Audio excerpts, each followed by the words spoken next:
Friday for the preview pod of the Blues versus the Highlanders and the Crusaders versus the Hurricanes, and stay tuned for a preview pod coming soon about Super Rugby AU. But for now, see you later. It's the Highlanders, not the Hurricanes. Damn it. Should I do that again? That's right. Just see Joe going. He needs to.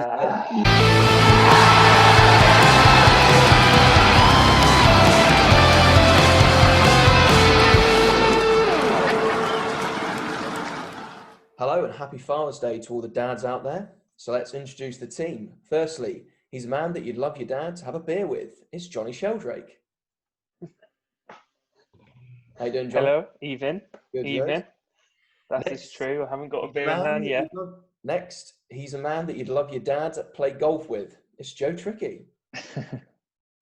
Hi, Johnny. You're right. And thirdly, he's a man that you would be happy to bring home to you and introduce to your dad. It's Harry Berryman. And I'm Johnny Hayes, and my father-in-law supports the Blues. And welcome to the Ruck and Roll podcast. On this episode, we'll be reviewing round 2 of Super Rugby Aotearoa as the Blues bully the Chiefs out of Hamilton and the Crusaders take the Canes by storm in the capital. And then we will look ahead to round 3 matches as the Blues host the returning Highlanders after their bye week at Eden Park, and the Crusaders are back in Christchurch as they welcome the Chiefs, and we'll run through our team of the week. So let's start on Saturday then with the Chiefs versus the Blues, where the Blues got their 5th consecutive away win in Super Rugby, which is a record for them as they beat the Chiefs 24-12. Harry, to start us off, how good is this Blues team right now? They're starting to look very, very good. Given that we were, before the tournament kicked off, we were very excited about the strength of the back line. To then win a game more or less a game in the rain against another fairly decent pack, mainly on the strength of the forwards, is very impressive. And now it's probably really their games against the Crusaders are going to be fascinating because they're both very, very strong teams, it looks like. It'd be difficult to say who's going to win. Yeah, they were, again, we'll come to the Crusaders later, but I thought the Blues really showed that they're a team playing with confidence, and the Chiefs are a team that really aren't. And there's a perfect example of this, right? And we'll talk more about lineouts in more detail later, but the first Chiefs lineout was a 7-man full lineout, 40 metres just 10 metres inside their own half. Comfortable, easy, basic lineout, and they messed it up. First one crucial, and they've messed it up badly.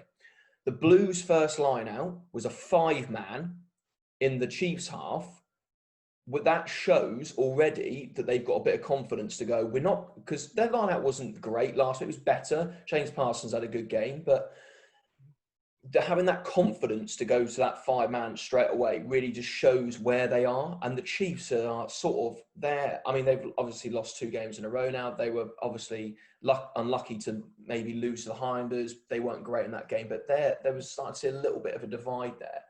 And my sort of point, and whether Johnny wants to pick up on this after this, is the Chiefs All Blacks are not standing up for them. Like Damien McKenzie had a really good game from the back. I thought he controlled it and he put them in the right areas. But Aaron Cruden, that we talked about in the preview, that needed to have a strong game instead of Caleb Trask, wasn't really there. And Brad Weber got really shone by Sam Knock for the Blues. So yeah, Johnny, for you to pick up on it, what's really going wrong with the Chiefs in 2 weeks in? I just don't think they know who's captaining that ship. There's a bit of a lack of direction at some points. There's a bit of kind of just chuck it to McKenzie and see what happens on the outside. And I mean, at least in 2 points in the first half, there was 2 charge downs. I mean, some of Brad Weber's box kicks were really kind of going nowhere. And I don't think Cruden was kind of settling them. They just looked a bit rattled. And following on from the lineouts, is their lineouts they lost. I don't know. I think it was 2 lineouts. The Blues lost 1, but also they lost 2 scrums. I mean, they only won, which is 50% of no. There's 6. They had 6 scrums. They lost 2 of them. They only won 66% of them. I mean, it's not a good conversion rate. And if you can't have good front foot ball to play off, the likes of Mackenzie and the outside backs, they're not going to be good. And I think the conditions played a lot, because it wasn't clear on TV, but it was tipping down there. And I think that the Blues just dealt with it well. And I think Bowden Barrett and the like were just, the game management was a lot better. Generally, from a coaching point of view, that game, you tell the boys at the start of that game, as you say, it's wet, it's cold. You put them in the right areas. You need to play territory, win your line out, and win your scrum, win your set piece. And that's what the Blues did. Bowden Barrett stepped up at 10 at some points, and Aotearoa Black did the same. Not put them in the right areas as well. They just played in the sensible areas of the pitch. Again, we were just saying about the All Blacks. Another one that I've talked a bit before about on the podcast about the strength and depth of the All Blacks and the options they've got at centre. But at the moment, for me, slightly out there statement, but Anton Leonard-Brown is chucking his All Blacks place. He's sort of dropping down with Jack Goodhue having a good game. Lau Mape's looking strong again. You've got Braden Eno. You've got the 2 guys at the Hinders having quite good, strong starts. He was, again, non-eventful. I think certainly, Leonard Brown isn't standing out. I think 12 is probably quite a difficult position to look amazing unless you're a particular type of player. But I would probably be more cautious about him losing his All Blacks shirt. I think they seem to operate more on you've got the shirt until you lose it playing for the All Blacks. They really don't like to rotate, and given that he's not that old, he'll still be I think in his early 30s at the next World Cup. They're probably planning for him to be the incumbent with others rotating in for him, unless, I mean, obviously if the form of some of the others keeps going, then I wouldn't be surprised. But Leonard Brown and Goodhue is a fantastic partnership, so would be surprised. Yeah, I think you're right. I don't think there'll be huge amount of rotation in terms of the All Blacks. I think he's still got his shirt, but it's an interesting point that you raised, that there are some centres that are doing very good things at the moment, and there are some players that are playing very well. They're certainly playing themselves into the All Blacks coach's mindset. They're putting themselves on the radar, and Leonard Brown's going to have to do something bad to get him out of that shirt. But yeah, he's certainly having quite average games, just kind of getting along. He's not really made his mark yet, so that may be something that might be in his mind, that he needs to, and him as one of those All Blacks that you said that they're not really standing up for the Chiefs. He is one of those boys that's not really in a team that now needs wins. They're 2 rounds in, no wins. He needs to start putting some performances out there to lift his team up. And I think some of the other Chiefs players who you'd expect to step up to the plate around him that aren't really, like, I haven't seen anything in Lachlan Boshier in the first 2 games compared to what he was like from what I saw in the start of the Super Rugby, actual Super Rugby season. So I don't know. I just think they're not really ticking at the moment. I feel like Bashir's not doing very well with the new laws and the new refereeing around the rucks. I think he's one of those players that's on that borderline, and he seems to be getting pinged quite a lot before he probably would have won that as a turnover. So it's difficult for those sorts of players, but they're going to have to get used to that the way that they're now refereeing it. Yeah, agreed. And they had 7 penalties in the first 20 minutes in that game, which was exactly the same amount of penalties as last week's game. So they haven't learnt yet, but hopefully we'll learn. But I feel like I have to think we have to give credit where credit's due. I didn't have too much objection to any of the reffing this weekend. I mean, when you actually looked at what they were blowing up for, they actually are pretty good at giving a sound explanation and making it clear. I think the refereeing is pretty good this weekend. I do think there are 1 or 2 occasions when I think the directive is that once the defending player has his hands on the ball, he then is in control in sort of the default position that he's won the penalty there. There have been a lot of occasions where a player has effectively landed his hands on the ball and is completely stretched out. There's no way he's holding his weight on his legs, and they're giving the penalty for that. Now, I mean, fair enough, he probably could pick the ball up and maybe roll away if he wasn't about to be hit, but they've been the only ones that were really borderline. Everything else has been pretty on it. It's nice to see that they're picking up on offsides more, or trying to pick up on offside more, because some of these New Zealand teams were absolutely terrible for it. Yeah. Previously. I bet you there's some people going, I wonder what Richie McCaw would be like if he was still around with these new laws. Yeah. I mean, if he's still playing. But yeah, just in terms of the players or moments that were particularly good for the Blues, I had a quick look at the highlights package that the Super Rugby put together just to remind me of the big moments. And the possession that led up to the Talia try, or the Hoskins Satutu pass, the try itself is sort of irrelevant, is in the entire highlights package is about 5.5 minutes. This possession is 45 seconds of that. For the Blues going from the halfway line to the left-hand 22, to the right-hand 22, to the posts, to the try line. It's an absolutely fantastic possession. I think Patrick Tuipulotu touches the ball twice, gets two offloads out of each of his carries. Just fantastic. We were saying about All Blacks that weren't standing up. He's an All Black that is really standing up at the moment. He is two weeks in a row in the team of the week. He much better than I. Push Satutu again, very close for MVP. It did eventually go to Satutu, and we'll talk about him again in a minute because he is simply what unbelievable for. But yeah, some of the carries and the dominant hits he made were ridiculous. Yeah. I did notice he did get called up, I think, maybe once or twice for no arms in the tackle. His technique is very borderline. But when it works that well, I think you can forgive him one or two penalties a game. Yeah. Tuipulotu, like when we've been speaking about very briefly before we've done these pods about who we think's played well in the team of the week, and Tuipulotu has been one of those players that's been straight in our minds, straight in the team, and we've been struggling for another second row. So I don't think many of the second rows have been standing out, and he certainly has, which is great. But he's a very good example of somebody that's used this time off really well.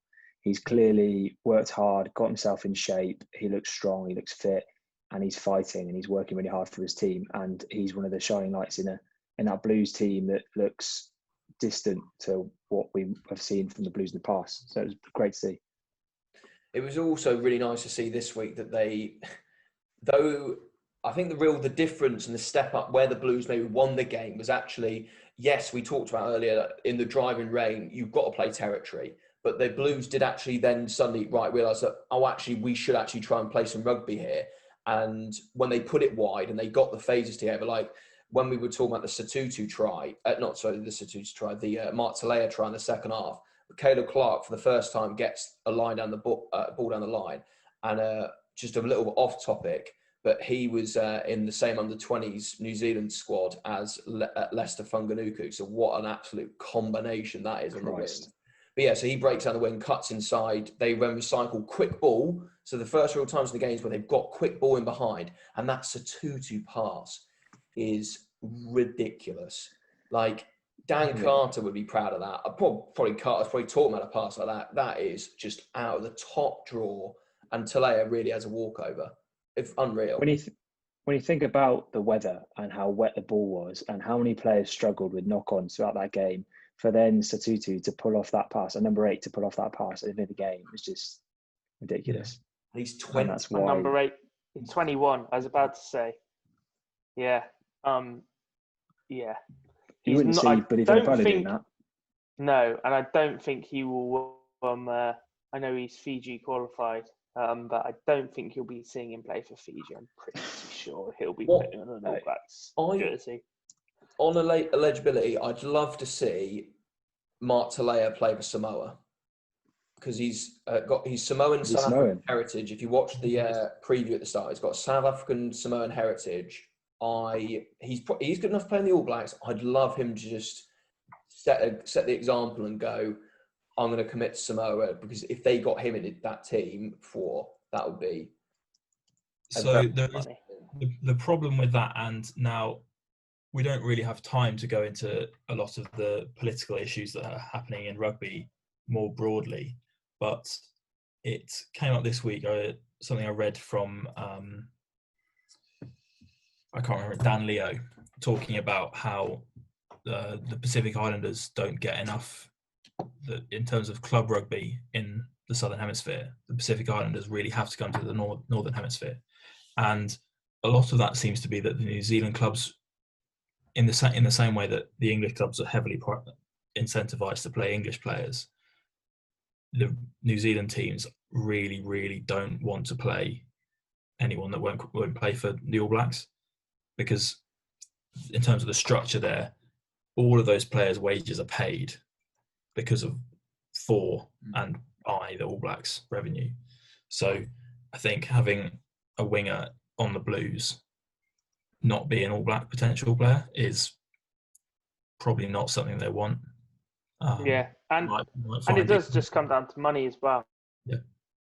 Like Samoan players, I think at one point a few years ago, it was costing them to come and play England. It was costing the players because they were paid so little. So it depends how Yeah. much, sort of how close he is to his Samoan heritage, but it's certainly not impossible. Anyone else want to know anything on the Chiefs, or shall I move on to probably the game of the week? Just to kind of quickly, Sorry, Jim. I just thought it was really interesting how I was thinking about it. They mentioned that they would normally have had the Super Rugby final, I think, yesterday, and kind of looking at the weather. And I thought it was quite interesting how they clearly packed the Super. And it's probably a smaller schedule, but they packed the Super Rugby schedule in quite tightly, potentially to get out of the way of the weather. Whereas our Premiership final would have been last week as well, I think, wouldn't it? So I think it's quite interesting in terms of weather. They normally get it out of the way, and they normally are able to play this fast-paced, offloading rugby game because the weather's still quite good when they're playing it in their season. And now, because it has to be pushed back, they're going into the harsher bit of their winter, and we're going to see more and more games like we did with the Chiefs and the Blues, where it's wet and tough to play in. So I think it's going to be interesting. They're going to have to try and adapt to that and play a slightly different way.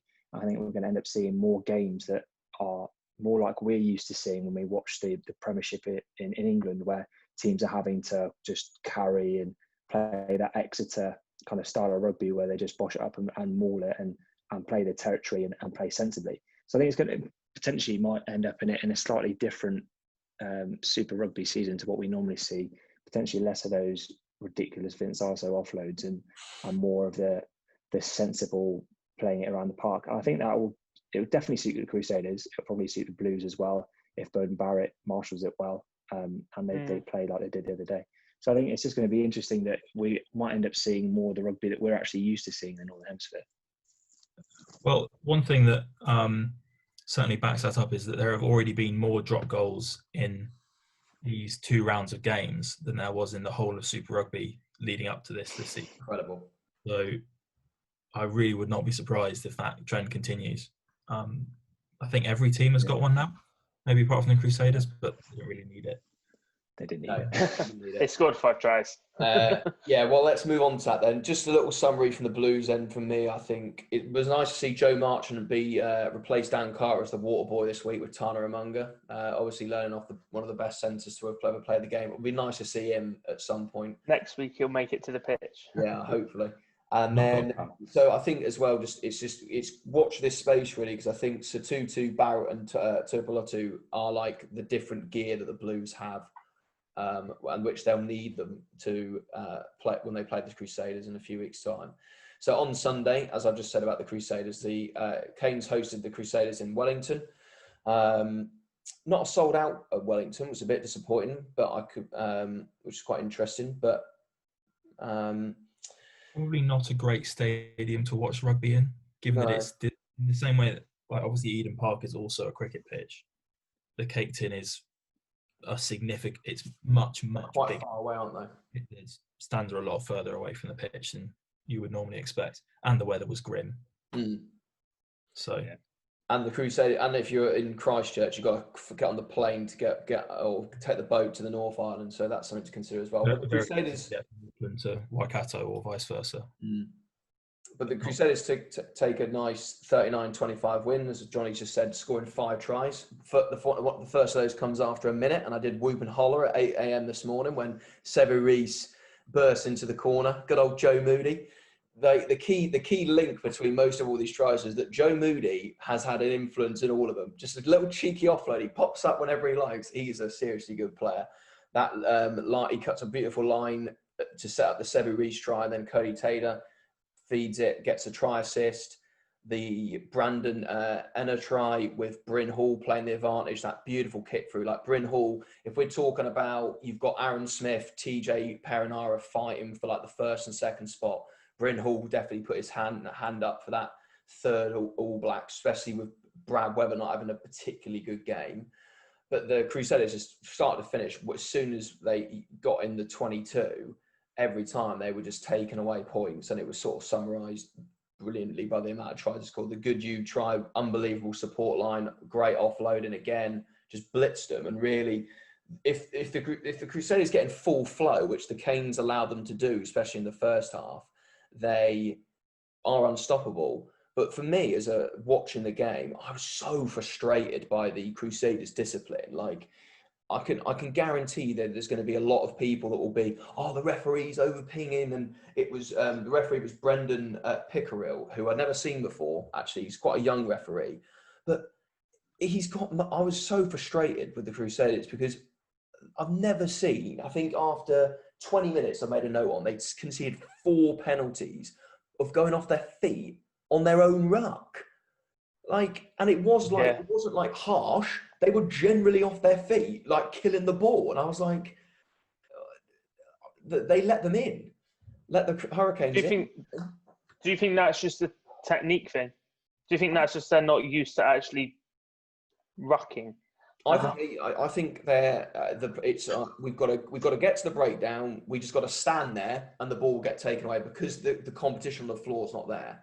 And though, admittedly, they got better and secured their ball, but as I say, the technique thing wasn't there. They were folding under pressure. There was Sevu Reece collapsed, George Bridge collapsed in key areas where they had the ball and they were in full flight.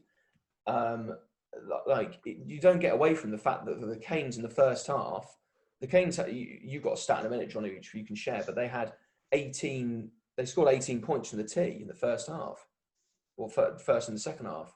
It's ridiculous. Yeah, and what did I look at? That actually, if you looked at the Crusaders, they spent similar amount of time in the opposition's 22, but they just knew how to convert. And I think one of the key things of those games was just they got into the 22. They scored. The Canes actually in the first half, they spent a lot of time in the Crusaders' half not converting, and whether it be from lineouts. And there's a few interesting calls I thought. I wasn't sure about the leadership actually around TJ and Dane Coles around, are we going for corner? Are we not going for corner? Are we going for scrum? And whether it is the right decision every time, having that kind of split captaincy. We raised that last week, didn't we, about the split captaincy? And it was interesting that they made quite a big deal about at the start of the game about Cody Taylor being the Crusaders captain in Scott Barrett's absence. But I don't know if you noticed in the first half, the referee gave the Crusaders a team warning, and Cody Taylor goes back, and it's actually Sam Whitelock that stands under the post, and he's like, no rips, don't rip the ball, lads. You can hear him. And I'll come on to Sam Whitelock in a bit, but coming back from Japan, I didn't realise he'd signed for the Crusaders. He had maybe his best game, but his leadership on that pitch was phenomenal. Like, if they'd gone with a younger player and they didn't have Barrett, they didn't have him, the game might have been a little bit different. It could have been a bit closer because that leadership that he has, the thing where the Crusaders line-out, again, the line-out didn't fire for either team, and especially for the Crusaders, which I've talked about, their driving maul was fine, but there was a lot of time. I think they lost 3 or 4 line-outs in key areas. He was very good in that role. Yeah, no, completely agree. Something I know we sort of briefly touched on the weather, but something that stood out to me as a difference between how I think the which one was it that the end to end one right at the beginning of the game.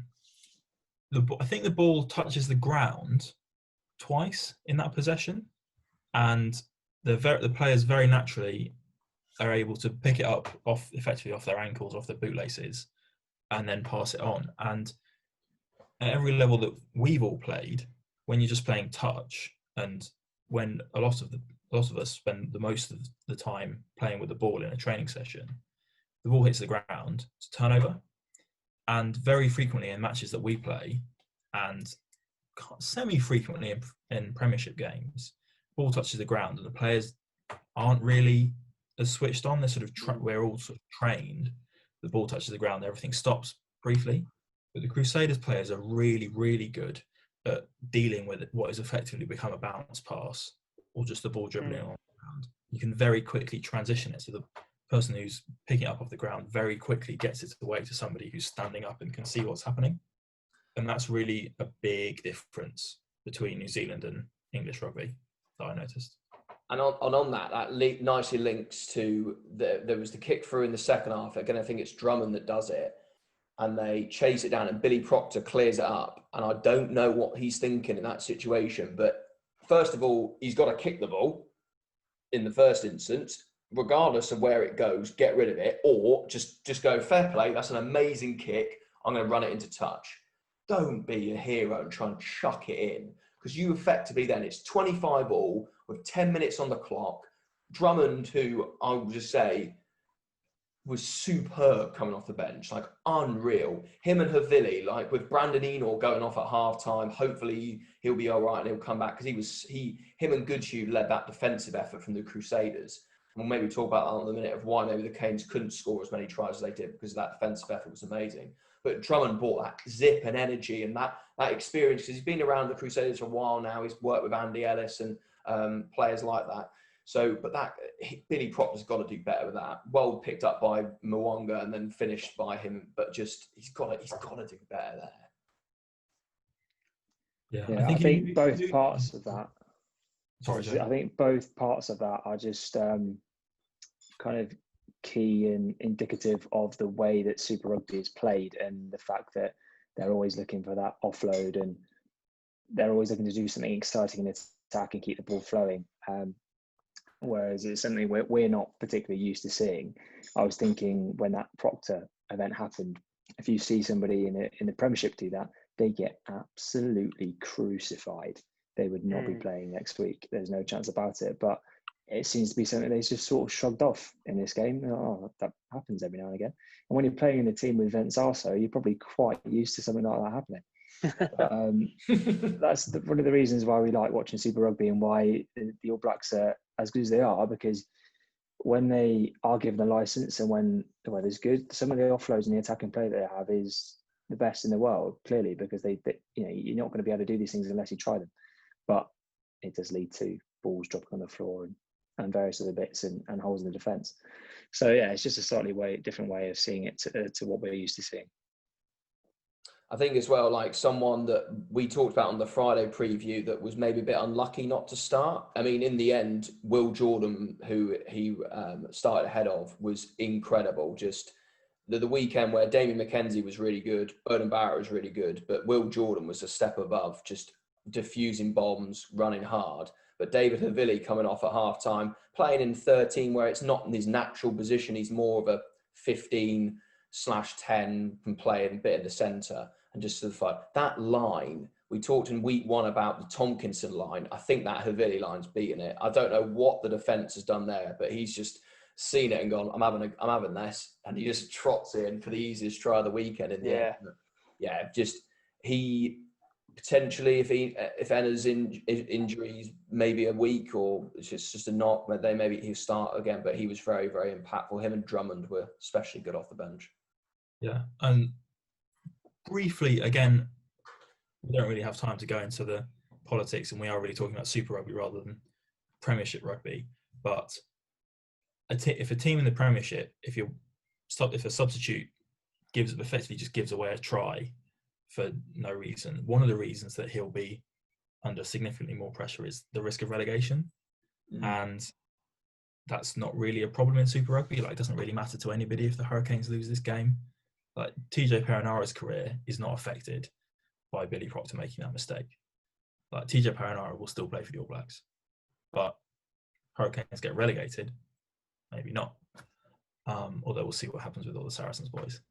And quickly on Will Jordan, English qualified. You really? You didn't know that? Well, Only 22 as well. pick up that phone, Eddie. Come on, Eddie. We know you listen to this podcast, Eddie. Pick the phone up. Pick it up. 24.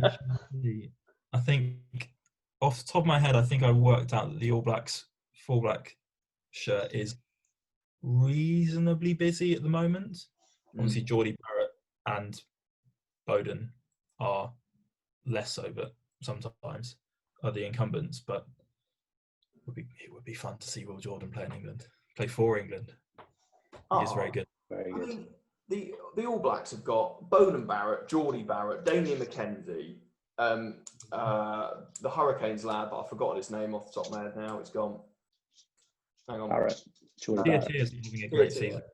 But can play there if needed. Yeah, we'll have Will Jordan. Thanks. Cheers, Foster. We'll have them. Yeah, but you could probably say that about nearly every New Zealand back position as well, the depth they've got. I mean, David Havili's got an English name. David's an English name. We'll have him. Come on, David Havili, you're not getting in the New Zealand team. Maybe you come. Maybe John Archie could bring him back with him. Do the Quins need a fullback? Well, they've just signed, what's his chops? Tyrone Green. So, well. Oh, well, maybe not then. It was interesting, before we just move on to the Canes, we were talking on Friday about whether the Crusaders are going to have ring rust. And yes, their discipline wasn't great. And I think that's just socialisation. That's just, again, the New Zealanders unfortunately going, well, there are laws, but we're just not enforcing the laws. Oh, we've enforced them now. Well, this isn't great. But I think it will get better and it will actually impact their game positively. But it shows in that despite the referees given a warning, there's a lot of penalties in the game, and rightly so, the Crusaders still managed to score 5 tries the first week back, where they've had a rest, though they had a hit out. Just shows straight away we've got this divide where you've got Crusaders and Blues, there's a gap, and then you've got the Chiefs, Canes and Highlanders. Maybe a little bit harsh for the Highlanders in there because we've only seen them once, but based on this year anyway, that we've got 2 leagues now where it's like Crusaders and the Blues in a few weeks. That will probably be the game that will decide it, because there's not going to be a final. It's going to be straight. These round robin games, each team plays each other once. There's no final. Whoever tops the table at the end of it is the winner. So yeah, for me at the moment, it looks like unless the Blues slip up, the Blues and Crusaders are up there. But despite having a lot of All Blacks in their squad, and better performances by the likes of Lau Mape and Garden Basham, what the Canes going to have to do, Tricky, to get a win here? Well, they obviously were better, and they were clearly listening. They clearly took on board some of the things he said last week. Importantly for me, they were using Lau Mape properly. Lau Mape had a really good game. He was doing the sorts of things that we like to see him doing, and we spoke about it briefly before when we were just chatting when the game was going on, but his offload for Almua's try was brilliant. It was really, it was quality. And that's the sort of stuff that we're used to seeing him doing, which is brilliant. And they weren't just using him as a battering ram. But some of the other players, Lamb looked a bit better. He didn't do anything world class, but he was showing up in the midfield, showing up off his wing and carrying hard a few times, which is good to see him doing. Garden Bashop was certainly better, but I think almost the key thing was just the fact that he played the whole match, and that they didn't force Perenara to play at fly half. I think they clearly realised that he played 5 minutes at the back. Yeah, 5 minutes at the end. And I did sit on my sofa and go, Tricky's going to have a mare. Well, I clearly didn't notice it because I just said that Garden Bashop played the whole match. But I think they've kind of realised where they had a couple of issues last week, and they've at least addressed it to a certain extent. Again, they had an issue where they played quite well in terms of they played the referee quite well, didn't give away too many penalties in the first half. Second half again was starting to give away more, so that's kind of seems to be a bit of a trend, giving away penalties in the second half and letting the team come back into it. But I thought they were fairly smart, and they knew that Crusaders were a good team. They knew they needed to stay close to them, and so they were taking their opportunities by kicking their penalties when they had them. And I think that was a really clever move, because clearly the Crusaders were better than them. I was mightily surprised to see that, 10 minutes left, they were close, weren't they? They were only. Well, it was 25 all with 10 minutes on the clock, and well, maybe less than. There was probably a bit more than 10 on the clock, but yeah, 25 all, and then they let Richie Mwanga score quite a simple try, and then Havili just goes over for another consolation. By then, it's already done. Yeah, but to be honest, I was just surprised that they managed to stay that close for that long, because they were second best all day, and that's not necessarily because they played poorly. The Crusaders are a very, very good team, and they've got world class players all over the park. So it was always going to be difficult today, especially coming off of that loss and with a few of your stars missing. Geordie Barrett's still missing, obviously, but yeah, better in key areas, and they've got a few players back to where we like to see them being. So yeah, better. Yeah. But if your question is what they've got to do to get a win, firstly they've got to not play the Crusaders. I think if they play like they play today, they would be close to, if not beating, the Highlanders, the Chiefs at the moment. So those are definitely those two. They've got to expect to beat both of those teams now. The Blues and the Crusaders have got to be the favourites at the moment. So no matter how you play, you've got to play absolutely out of your skin to beat the Crusaders. It's clear. So yeah, if that's what your question is, then basically they've got to play other teams than the Crusaders. Well, they've got to buy next Still week, think, yeah. I still think you need some of your big players to turn up. Like Ben Lamb, like we said, wasn't exceptional. I'll tell you what I thought was interesting was James Blackwell had a great game. Via Fafita did not have a great game, and he's an All Black. Via Fafita? Exactly. Yeah. I don't think I didn't hear him on commentary once. I'm not being funny. Like he wasn't on commentary. He had one very strong carry. But I expected him to be a primary line-out option, and he wasn't really. It seemed like Blackwell, such as the Hurricanes line-out existed. Oh yeah, that's something I slightly forgot to. Yeah, sorry, Harry, to cut you off there. Sorry. Something I forgot to mention there slightly, and my brother's just walked in the room and pointed it out to me. One of the things they do need to cut is their line out. And yes, maybe their jumpers were off, but Dane Coles is just nowhere near the target at any point, it seemed. There are times when the Canes chucked a line out jumper up, and I don't know much about line outs, but the Canes chucked a jumper up. The Crusaders didn't really challenge, but yet he overthrew it still. And you're like, come on, mate, you're great in a loose. We know how good you are in the loose, but imagine how good Dane Coles would be if he could throw a line out. Like he would be clearly the best in the world. He used to be the All Blacks starting hooker. He was perfectly fine at lineouts. I think, who knows what? Maybe rustiness, and he'll be absolutely fine next week. Maybe it's the rest of the Canes pack, but yeah. Dane Coles is not fundamentally bad at line-out throwing. He's not got some fundamental issue like some hookers do. He should be able to do it. And a bit of a caveat on that, it was very windy. But the Crusaders coped all right. But what was interesting was the amount of times, like it was as if from the beginning they didn't have faith in their line-out, competing against the likes of Whitelock, because they were throwing it to the back.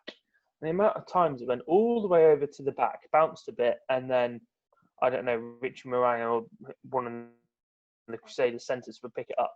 It was as if they had no confidence in their line-out from the beginning. And if you can't win your set pieces, and they were not doing well at scrum, then yeah. First line out of the game, overthrow, pick up. That's horrible. In the corner. It generally is, though. It's not. It seems like we're picking Dane Coles up as an example, but 4 teams play rugby in big New Zealand teams this week. Every single line out was not functional. There was teams that lost at least 4 or 5 line outs. And I think it is a bit to do with the throw in. It's probably a bit more of a system thing as well. It's timing, I think. Timing seems to be an issue. With obviously Johnny and Harry and I playing in the line out. Harry jumps, lifts. Because I'm Tom Croft, I love to get a cheeky lift, but jump. But it is all timing. The effective when we had strong line outs when we were playing is timing. And some of the generally, again, it could be I've not been playing for those times, but there is a timing issue, and it's actually a call. And I think a lot of times you don't need to be complicated with the line out. The ones that are jumping out the way, if the line out's not going wrong, call to the front, get up quick, get it down, get it away. Get up in the middle, get it down, get it away. Don't worry, you've got 2 second rows on the pitch. They're your main line out jumpers. Don't necessarily have to get complicated with getting a 6, 7 or 8 in there to confuse them. Just go, right, Blues, we're going to hit Tuaplotu, we're going to hit Goodhue now. We're going to hit Whitelock. Because that's what the Crusaders did. Their line out started to dysfunction. They were like, right, we're going to flip and hit Whitelock for the rest of the game. And that's what they did. And then and statistically, it was worse than the Hurricanes. The Hurricanes had 9 line outs, lost 3. Crusaders had 10, lost 5.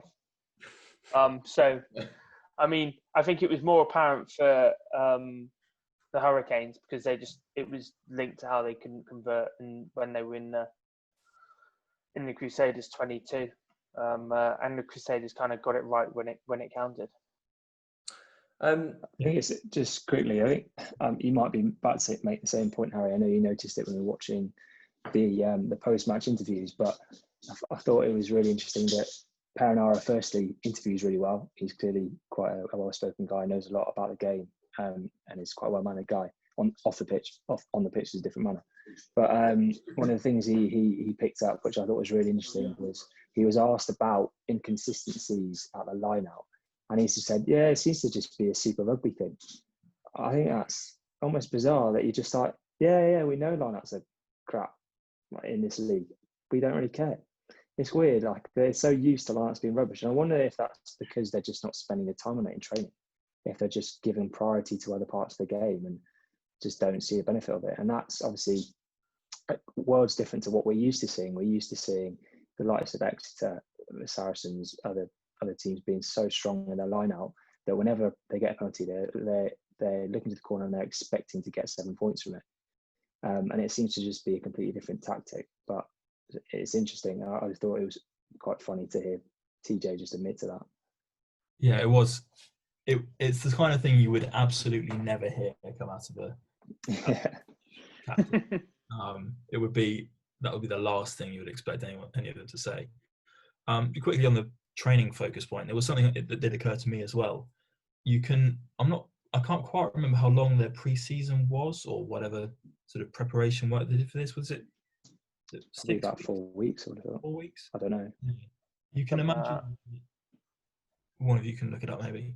You can imagine that in that time they were far more concerned about making sure everybody was fit and just people's handling skills hadn't dropped off and things like that. You can forgive them for not prioritising the line out. Like you'd scrum rustiness, if maybe your neck muscles are weakened off a bit in the couple of months they had without playing, and having any scrummage is probably not safe. So you'd focus on that first, and the line outs, since it's never been a strength of Super Rugby, you can imagine them not putting a massive focus on it, and you can forgive them for that, really. Yeah, it's one of those things that maybe they could look to improve on, especially when teams did lose a lot of good position, and especially when you think about the Blues and the Chiefs game, how much territory they were kicking the ball into those areas and getting line out, so they didn't use that potentially, isn't there? Should we move on to Team of the Week? And Joe, do you want to run through that? And maybe if we have a couple of, we don't need to say too much on some players, but if those we've not talked about so far this week come up, maybe we just have a line or two from someone on those. So our Team of the Week this week, in the front row, Joe Moody, Cody Taylor and Nepo Laolala. In the second row, Patrick Tuipulotu and Nato Akoi. In the back row, Akira Ioane, Duplessis Kirifi and Hoskins Tutu. Halfbacks, TJ Perenara and Richie Mwanga. Back three, Caleb Clark, Sevu Reece and Will Jordan. And in the centres, Jack Hudu and David Havili. And for me, if we're going to speak through, we've each picked a kind of player of the week as well. For me, I've picked Patrick Tuipulotu, a bit kind of rogue for me as the one back in the team talking about the lock. But I was just really impressed with, I've spoken about it briefly in the pod already, really impressed with his work rate and how he's really used the time off to make sure he's in shape. And as we've spoken about, he's the one lock that really is putting his hand up, and he's been in our team of the week 2 weeks in a row now.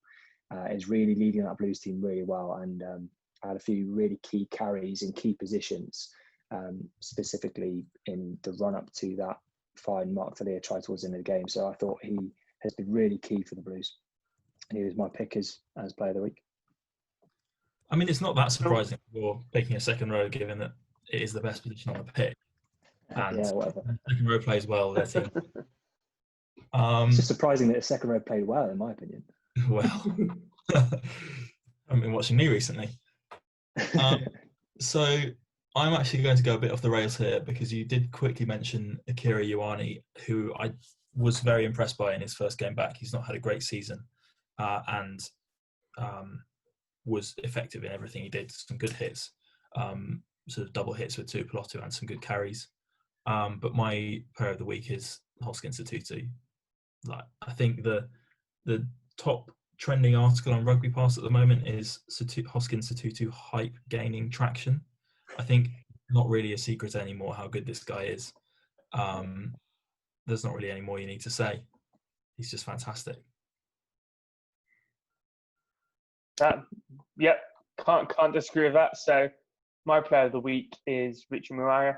I just think game management, put the ball in the right areas, few nice little grabbers, especially for that try. I just think that he knew what he needed to do to win, and I think it's just given that they haven't hit, for the Crusaders, it was their first run out since lockdown began. They didn't look too rusty, and he looked in good form, and he's just good kicking out of hand. He did 19 kicks out of hand in play, and he was making them tick. Yeah, from me, I just always thought that he always had an option, no matter kind of what happened or what sort of ball he got, whether he got a good ball, bad ball, what sort of position on the pitch. He always had a couple of different options he knew he could go to. So there were times where there's a couple of times they had an advantage, or there's a couple of times where he didn't get great ball from whoever's passing it to him. There'd been a quick rush defence, and rather than kicking it, he'd put a grubber kick through or a crossfield kick. He always had a few options that he could go to, and they nearly always worked quite. They were successful. So that's a sign of a good team, that you've got a fly half that can try things, but you've also got players outside of them that can capitalise on that. And you've got players like Sevu Reece and George Bridge. They're fairly decent in the air, and if they get a crossfield kick, they can take it. So that's one of the reasons they're so successful, is when they run out of options, they've got another one, and they're still going to go forwards. So he's going to be absolutely key for the Crusaders going forwards, and they've got to keep him fit, because I don't know who they've got behind him, but he's really the man that. Yeah. Well, yeah, I mean, he'll be all right. He's a good player as well, but it all comes through Mwanga, and he is very good at facilitating those great players around him. Yeah, I think it's interesting, just very, very quickly. You've got the old head, the experienced head at the Chiefs, Aaron Cruden, that's probably just about to pop over the hill. You've got the really exciting young Aotearoa Black at the Blues, with Bowden Barrett and Carter sort of waiting in the wings. And then you've obviously got the Hurricanes at the moment, that strength and depth being an issue, but a better game from Garden Basher. But then at the Crusaders, you've got Richie Mwanga, who's in his prime. It's between him and Barrett, between who's the starting New Zealand 10, and he can really see it in there. But for me, just to clap off our players of the week, my player of the week is the next England 15, that is Will Jordan. I'm really excited to see him play for England at the next World Cup in France. He was, as I say, diffuser under the high ball. He creates a lot of stuff. first time I've really sort of watched 80 minutes of him play. Obviously, I've seen the highlights of him, but he's very, very exciting. I'd love to see him with a bit more running space. He can carve defense apart. So definitely a one to watch if you've not seen him before. Right, let's move to next weekend games very quickly. And first game on Saturday, the Blues are in Eden Park. The good news is for that is that they're pretty much already going to sell out in Eden Park for the second time in a row, which is fantastic. They're hosting the Highlanders after their week break. Initial thoughts on that, Lance? Just very quickly. Johnny, anything from you? That's going one way. Blues are going to win by 20 points. Harry? I can see it being tighter than that. The Highlanders have got, provided they don't ruin it for themselves, they've got enough players to make it difficult for the Blues. I think the back row contest is going to be really, really exciting. Mikaeli too is the other 8 in the competition who's anywhere near to holding a candle to Satutu at the moment. Obviously, that's off the back of one game, but he was very good earlier in the year. You'd have to make, on the strength of how the tournament's been going so far and just the names on the team sheet, you'd have to be quite confident that the Blues will win that. Tricky? Yeah, you can't really argue against the Blues at this point, can you? The way they've been playing really well. Clearly, they've kept their the key players fit, and I think that'll be key for them. It'll be interesting to see whether the Highlanders are able to bring back the likes of Mihi Milner-Skudder and whether he's going to make his debut. That's going to be really exciting for them. It's going to be kind of key for them. That'll be a really interesting battle against either Caleb Clark or Mark Talea if he's able to get on the pitch. But in Auckland at Eden Park at the moment, you struggle to look past the Blues. Again, the weather will come into it. If it's a dry day, the Blues are probably going to take it by a long way. But if not, the Highlanders pack might come into it and it might be tighter. But hopefully another interesting match. I would just say it's reasonably possible that the Blues might rotate a bit. Had 2 big games against the other 2 teams we were expecting to be towards the top of this competition, and then with the Crusaders after their bye week, the week after next. So wouldn't be surprised if they, for example, give Rico Ioane, maybe have him come off the bench. Wouldn't be surprised if they rotated a bit. I got 4 words. Might get a game. I got 4 words. I was going to say Joe Marchant, Dan Carter. Watch this. My heart, because I'm obviously supporting the Crusaders. Come on, the Highlanders. Let's just take the game out of it. Let's just win it. And I really got behind the Highlanders in the first game against the Chiefs, but my head is set in the Blues, and I think the Blues will cut loose, even if they do make changes. At Eden Park, it'll be a sellout, great atmosphere. Highlanders have had a bye week. Though they were good against the Chiefs and they deserved to win in the end, there was still a lot of things wrong, and I talked about that last week. That offensively, they are the organisation-wise and structure-wise, they're the weakest in the competition. So if they haven't sorted that problem out, the Blues might tear it apart. Let's pop the Sunday then. The Crusaders are back on the South Island. They're back in Christchurch as they welcome the Chiefs. It's Johnny versus Johnny. Crusaders versus the Chiefs. What have we got, Johnny? What are you thinking? Yeah, Chiefs are going to win. Really confident about that. I don't know if it's I think the Chiefs will stand a better chance if it's good conditions. But I think the Crusaders will win. But I think if it's better conditions and they can get their outside backs ticking and they don't get stuck in an arm wrestle, which they probably will do, the Chiefs stand a chance. But I think the Crusaders will just edge it. I just can't really see the Crusaders getting beaten. As much as I'd like the Chiefs to win.